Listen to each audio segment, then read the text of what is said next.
Who's your commander? Good luck. Equip. Move to combat. Resolves. Right. Now, before you attack Does me, anyone have an answer? well played. Good game.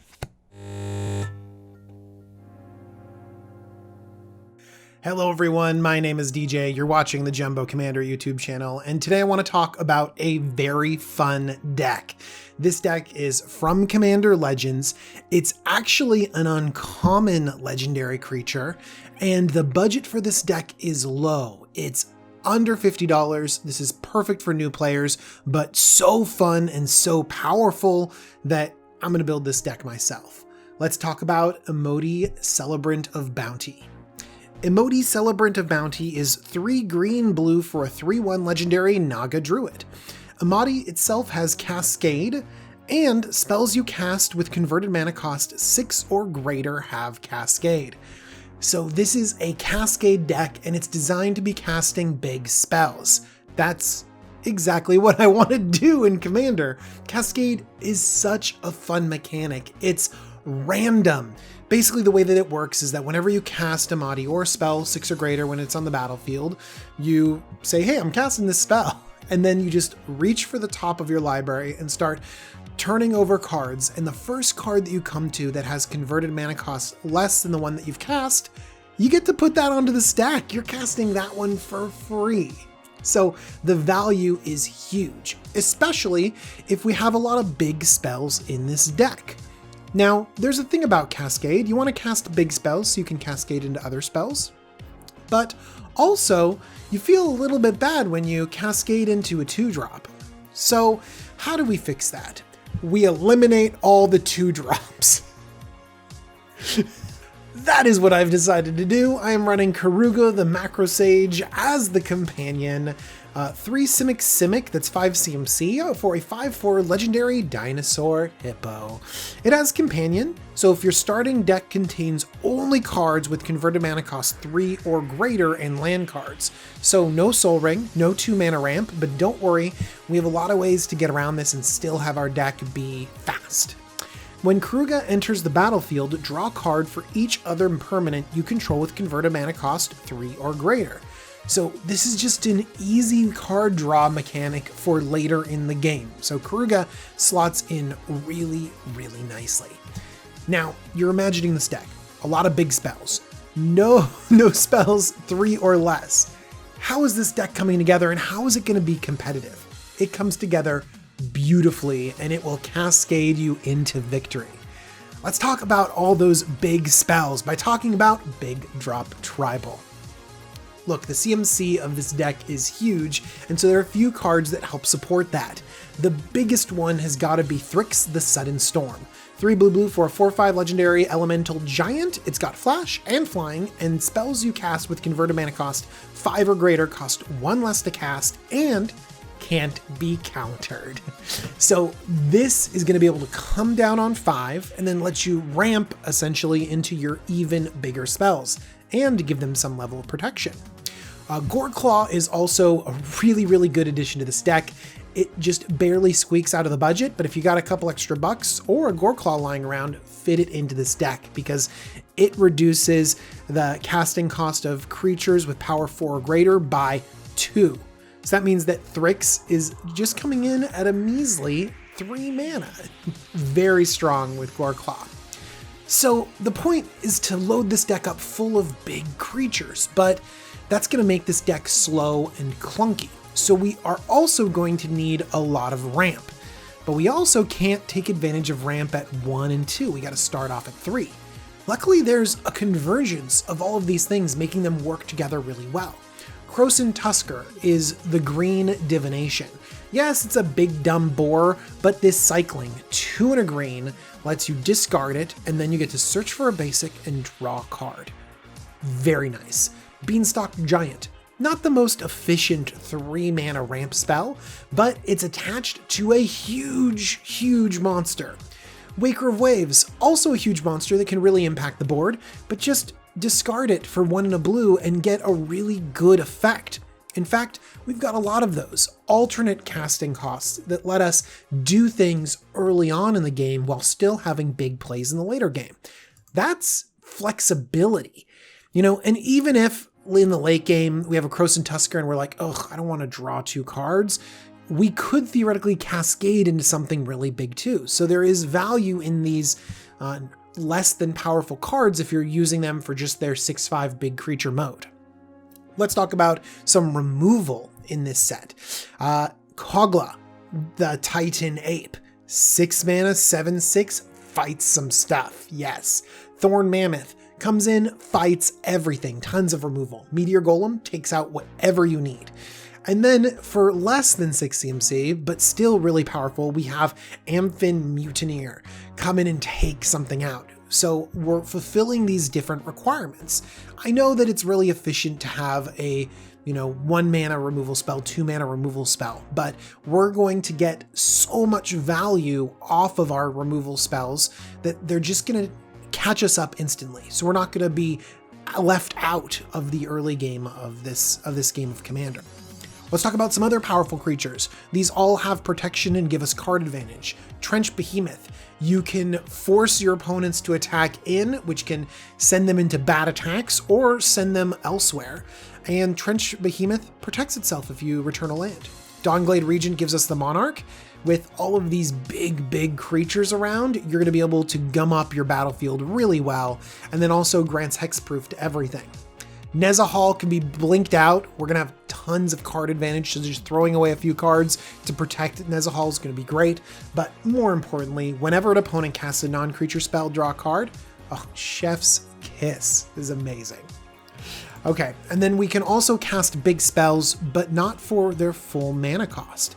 Seeds of Renewal, Dig Through Time, cards like Avatar of Growth, all of these reduce their casting cost to make them a little bit more manageable. In a 4-player game, Seeds of Renewal costs 4 to get back some cards. But its CMC on the stack is still going to be 7, so you're cascading into something awesome, even though you're casting it for a very reasonable rate. Same thing with Dig Through Time. I often see this cast for blue, but again, its CMC is still 8 and it will cascade into big old monsters. Avatar of Growth is another one that is really strong because it's up to 6 mana. You can cascade off of it with your commander. Just getting lands on the battlefield is great, even if you're ramping your opponents, because again, we want to get up to big spells. Unfortunately, because of its limited release, it's a $5 card, and that's way outside of our budget, but something to consider. Similarly, other cards that reduce their casting costs, like the Great Henge here, I have an example, but there's lots of other ones, would be really good, but the Great Henge is even more expensive. It's like 20, 25 bucks. No, not gonna make it in this deck, but I can see a lot of people taking this idea to the extreme, and it's really fun. So, we've now mentioned a bunch of big cards, and you might be thinking that we need more ramp. We need more ways to get to these big cards. And I'm going to talk about that because we have a lot of ramp and we have built in some landfall synergies because there is literally so much ramp. We have over 15 cards that give us mana in some way, shape, or form. That is a huge percentage in this deck. And cards like Search for Tomorrow really do a lot of heavy lifting because you can actually suspend this on 1. It counts for Kruga because its CMC is 3, but this is your 1/1 drop in the deck. Relish it. But it's actually quite good. Same thing, this might be the one place where Root Weaver Druid is fine. Even though you're ramping your opponents, you're helping yourself get up to those big spells because our average CMC is big. And then finally we have Spring to Mind. This card has a huge converted mana cost, but honestly, springing to get a land on the battlefield is great, and then casting Mind is the most overcosted divination in the world, but the fact that it's 6 CMC means that you could theoretically cascade into something spectacular. Again, lots of ramp, so we're going to embrace some ramp strategies. Scoot Swarm. I've seen this thing get out of control, get really big, put tons of little scoots onto the battlefield, and we have great ways to ramp. Tatyova, giving us some card draw. That's the great thing about Simic, is that we have that balance of ramp and card draw. And then finally, Rampaging Behemoths, just a really great beater and is really underrated when it comes to Commander. So I think that in many cases we're hemmed in this deck where we're just going to ramp, draw some cards, cast big things. And we are kind of missing out on a little bit of interaction. I mentioned some removal earlier, but it was big, clunky removal. Sometimes we like playing more interactive decks where we feel like we're in control of the game table. And Cascade works against that because you can't be reactive when you're actively cascading into things. You know, you can't really play counterspells in a Cascade deck. Or can you? Archmage's Charm, Mystic Confluence, and Sublime Epiphany are the counterspells that you can run in this deck, in any Cascade deck, because they have other modes. Archmage's Charm gives you a Divination. It can also steal a Soul Ring, so you're like, I get all the 1-drops around here, even though I have none in my deck. Mystic Confluence can be a draw 3, can bounce, really versatile. Sublime Epiphany does it all. These cards do so much more than just counterspell, but if you happen to have them in your hand, yeah, you can have that interaction, you can have that counterspell. I'd put Cryptic Command in here too if I could, but again, the price tag's a little bit much. And of course, having something to do means that your cards are inherently flexible. We just saw a bunch of counterspells that did so much more. How about a ramp spell that can draw you a card? A draw card, a draw spell that can draw you a card. Boon Wish Giver. I love that it's 6 mana, by the way, so you can draw 4 cards and hopefully cascade into something great. And then Lay Claim as well. Not a really super powerful card, but the fact that it gives you cycling is really good because this can help you sculpt your hand in the early game. Where other people are playing signets, you can make sure that you have the exact right cards in your hand so that you can plan out your turns on 3 and 4 and 5 and make sure that you got the game going on the way that you want to.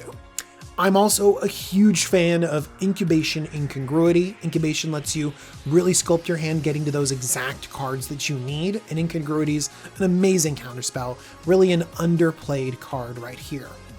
And then one other big advantage of not having Soul Reigns and Signets and actually expensive things like the Great Henge is that you can just hate on artifacts and enchantments all over the place because your deck is mostly run by big, dumb creatures. So cards like Hush destroy all enchantments, but also lets you cycle, get rid of it if there's no enchantments to really get rid of.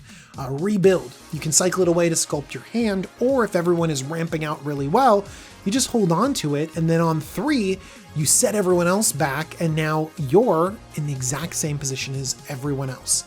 And then in budget decks, I love running Wave of Vitriol. You get to punish those greedy mana bases and make sure that your basic lands get onto the battlefield. And again, there are a few artifacts and enchantments in this deck, but you can play really efficiently with these spells around it, and cycling them away is totally fine. Next, we're always doing stuff because we have recursion built in. Greed Ward of Marasa is a 6-drop, loving 6-drops, but you can get a card back, and you can get back these cycling cards that you mentioned before. It's really strong. Tamiyo, Collector of Tales, I really like including Planeswalkers because they're just fun to play with, even though they're not the most powerful thing in Commander. And Tamiyo is a good example because you can manipulate the top of your library in some way and get some card draw going on. Top deck manipulation is really, really good in Cascade because you can set up exactly what you're going to cascade into. That's why I've included cards like Crystal Ball and Mystic Sanctuary and Castle Vantress in this deck and Scryland, because anything that can give you a little bit of insight into the top deck can help you Cascade better, can help you Tamiyo better. Tamiyo can also get back a big dumb creature out of the graveyard so that you can play it again. Karuga, it's in your companion zone. You can just start drawing cards if you run out of things to do. So, what is the play style of this deck? How does it play compared to a lot of decks that you might be used to? Honestly, in my testing, it plays great. I know that it feels a little bit bad not having plays on turn 1 and 2, but in many cases, Commander games really get going in the mid to late game, and the critical mass of ramp that you have really helps you catch up at turn 5 or 6, and that's when you start hitting those big haymakers. You play your commander, and then the very next turn, you're dropping something huge and cascading into double value, and then you only have to do this a couple times before you've made up the difference for not having 1 and 2 drops, and now Your deck is just filled with gas, and you're cascading into just gas. You're never cascading into something dumb, you're cascading into more big creatures, or more ramp so you can cast more creatures, or card draw so that you can keep the action going. This deck is full of card draw, full of ramp, and every big creature comes with some impactful effect. The best thing, this is coming in at $50. So good. And there's so many different ways for you to tweak it and so many different ways for you to up the game. And that's what makes Commander decks fun. You start off with a sort of a base unit that does something good, and then you crack open that Planeswalker and you slot it in. You crack open that big creature, that Great Henge, and then suddenly your deck is getting better and better, and you are cascading into bigger and more impactful things. I highly recommend you take a look at this deck. It is fun to play and fun to play against too. All right, everyone, hopefully you enjoyed this deck. Check out the link in the description to take you to the deck list. You're gonna love it. I wanna thank my sponsor, Cool Stuff Inc. They have cool stuff all the time. Use the coupon code JUMBO5 to save 5% off your order. And I'd also like to thank my patrons. They are amazing. They support me all the time. Thank you, patrons. And thank you for watching this video. I hope you enjoy it. I hope to see you really soon. Have a happy holiday.